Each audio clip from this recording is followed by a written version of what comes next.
Ransum TNI merupakan paket makanan kaleng atau kemasan yang dijadikan bekal untuk para anggota prajurit militer ketika mereka berada di medan pertempuran.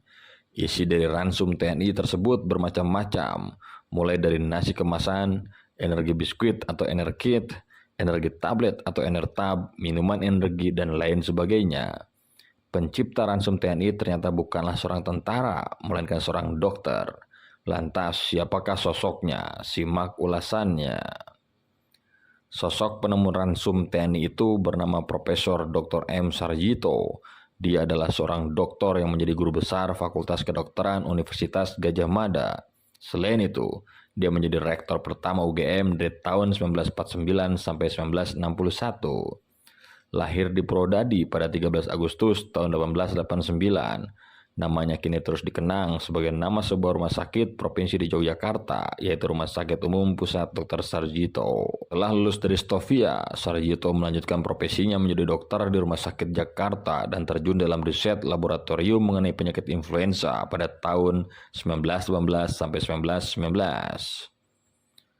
Selain itu, dia juga pernah menjadi dokter di Institut Pasteur Jakarta dari tahun 1916 sampai 1920, sebelum akhirnya bertolak ke Universitas Amsterdam untuk melanjutkan studinya.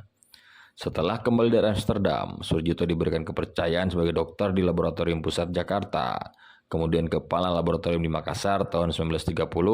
Dia juga berkesempatan untuk bekerja di laboratorium Jerman pada tahun 1931.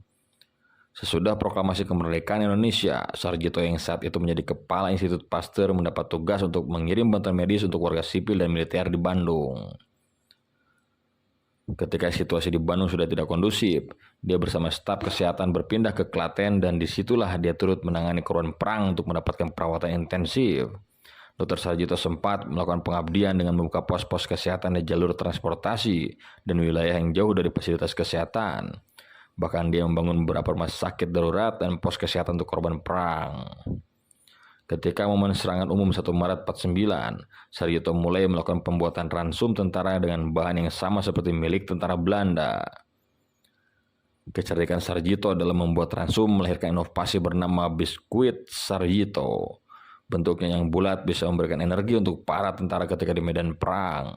Secara umum, biskuit Sarjito ini termasuk makanan untuk dalam keadaan darurat. Tetapi para tentara juga mendapatkan asupan gizi dari dapur umum warga desa setempat.